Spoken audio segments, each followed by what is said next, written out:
Y hoy se habla mucho de que el presidente López Obrador es un presidente que no respeta la independencia porque es muy crítico, digamos, en sus mañaneras en relación con el Poder Judicial, cosa que no es de ahora, así ha venido siendo desde que llegó. Pero poco se dice de lo que implicaba, por ejemplo, un presidente como Felipe Calderón, que amenazaba, que intimidaba, que ordenaba que no se respetaran los derechos humanos, que fabricaba culpables, y un sexenio donde de manera reiterada se violaban los derechos humanos de todas las personas, y hoy viene a hablar de Estado de Derecho. Eso verdaderamente me llama mucho la atención, y me llama más la atención que nadie repare sobre eso. Sí, claro. A ti te amenazó directamente. Por supuesto. A mí me amenazó el régimen de Calderón. Hay una experiencia directamente con la Secretaría de Seguridad al mando de Genaro García Luna. Efectivamente, yo tuve dos momentos, digamos, complicados con el presidente Calderón. El primero fue cuando se dio el asunto de la guardería ABC, que yo presenté un proyecto responsabilizando a altos funcionarios de su gobierno, del gobierno del Estado y del municipio donde había ocurrido esto. Obviamente hubo una operación de Estado en la Corte para que este asunto no pasara. Solo votamos a favor de mi proyecto, Juan Silva Mesa, Olga Sánchez Cordero y yo. Y ahí hubo un enfrentamiento fuerte con el secretario de Gobernación, Fernando Gómez Mon, y una operación mediática muy, muy fuerte. En esa reunión, en esa sesión de la Corte, hubo algunos ministros que leyeron como su dictamen los documentos, los memorandan que nos habían ido a llevar las autoridades. ¿De veras? Sí. Y obviamente que si ustedes ven esas sesiones, se dan cuenta cómo la Corte en ese momento operó para generar una impunidad en ese asunto. O sea, de la Secretaría de Gobernación les llevaron. No, estaba todo el gabinete. Todo el gabinete estaba en la Corte, el secretario de Comunicaciones, que antes había sido director del IMSS, el consejero jurídico, todo el gabinete. La Corte estuvo ahí prácticamente tomada por el gabinete y por todo. Y después viene el caso de Florence Cassé, este montaje que hoy es evidente, en el cual a mí me tocó ser ponente. Y ahí sí fueron subiendo de nivel las amenazas. Todos los días se hablaba en mi oficina, se amenazaba de manera muy concreta.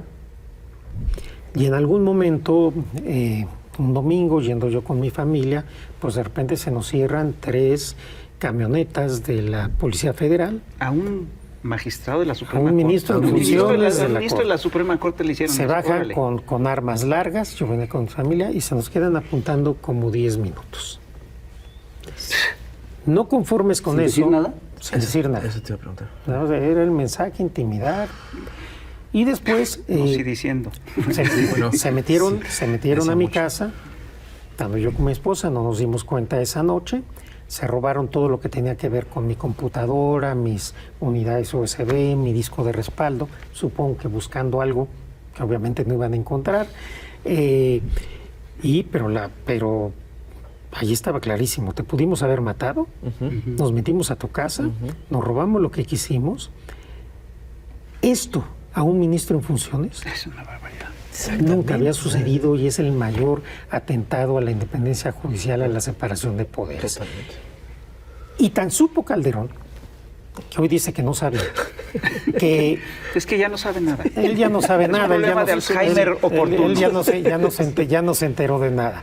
Entonces, o tiene un tema de ineptitud o un tema de complicidad, no hay de otra. El punto es que cuando esto sucede, yo le aviso al entonces presidente de la Corte, Juan Silva Mesa, y le digo, pasó esto, quiero que estés enterado. Al día siguiente me reuní con todos mis compañeros en la oficina de presidencia de la Corte y les dije, sucedió esto. No voy a denunciar, no voy a salir mediáticamente porque generaría una crisis institucional. Pero hago responsable a Felipe Calderón y a García Luna de cualquier cosa que me pase a mí y a mi familia. Y ustedes ya lo saben. Y luego se empezó a filtrar por ahí lo que había pasado. Pero ¿por qué Calderón sí sabía? Me llama porque yo le pedí al presidente de la Corte que avisara al presidente de la República que había ocurrido. Me llama, me dice que se había enterado lo que había pasado. Si yo sospechaba de alguien, pues no modo decirle que de él. Yo digo, bueno, y me dice, oiga, pues si quiere le puedo dar seguridad por parte de la Secretaría de Seguridad Pública. No, presidente, yo no confío en su Secretaría de Seguridad Pública. Hola. Y me dice, bueno, si quiere le puedo mandar una escolta del Estado Mayor. Le dije, en el Ejército Mexicano sí confío, presidente. Se lo agradezco, se lo acepto. Tan supo que durante 3 meses yo tuve escolta del Estado Mayor Presidencial. El único que pudo haber ordenado, esto tiene que estar registrado, el único que pudo haber ordenado que a un ministro que no es presidente traiga seguridad al Estado Mayor es el presidente. Y eso tan fácil como pedirle información. Por eso desde que yo revelé esto ya no he hablado. Porque sabe, no solamente lo supo en tiempo real. Platicó conmigo, seguramente también se le olvidó la llamada telefónica, pero esto fue algo real que sucedió. Fuerte. Entonces, hay mucha hipocresía ahora en hablar que se afecta la independencia judicial y que si yo fui esto o aquello en mi presidencia. No, yo guardé la dignidad, el decoro, la independencia del Poder Judicial. Ahí están todas las sentencias de la Corte, de las juezas, jueces, magistrados y magistradas que se defienden solas. No hubo ninguna sumisión, hubo una independencia absoluta del Poder Judicial Federal. Lo que sí no hubo fue amenazas, intimidaciones, violación de derechos humanos hacia jueces, juezas, ya no digamos ministros o ministras. Y eso sí sucedió en el sexenio de Felipe Calderón. Y creo que si hubiera alguna duda, pues hoy después de lo que sucedió, después de que ha sido declarado culpable esta persona, pues creo que ya ninguno nos cabe duda del nivel de delincuente, de violador de derechos humanos que es Genaro García Luna, y que es extraordinariamente improbable, por no decir imposible, que Felipe Calderón no se haya enterado de nada. ¡Ah, caramba! Yo recuerdo que en su momento, cuando era secretario de Seguridad Pública, Genaro García Luna, pues con la información que teníamos, nosotros decíamos que el gobierno de Calderón era un gobierno delincuencial, no podía ser de otra manera. Ahora ya queda demostrado con este juicio a García Luna.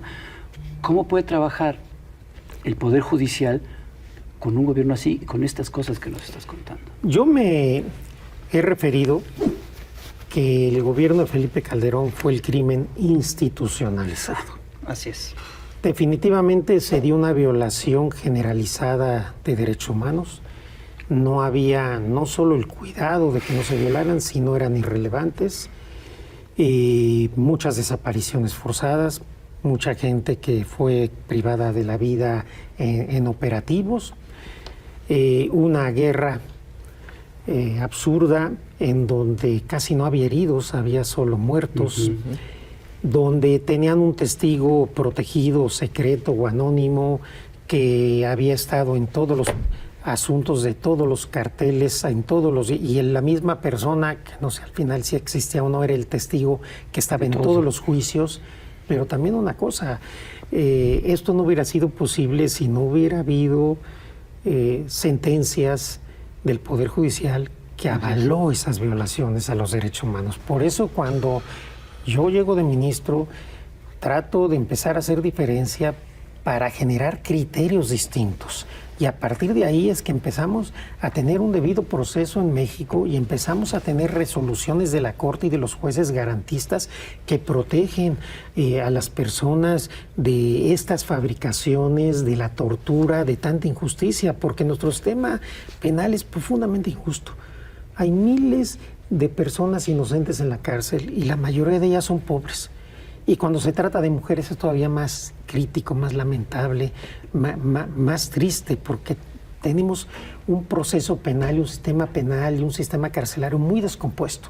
Tenemos que hacer muchos esfuerzos para tratar de revertirlo, pero creo que particularmente en esa administración se hizo un daño tremendo a la justicia, al Estado de Derecho, a la vida, a la dignidad de millones de personas en México.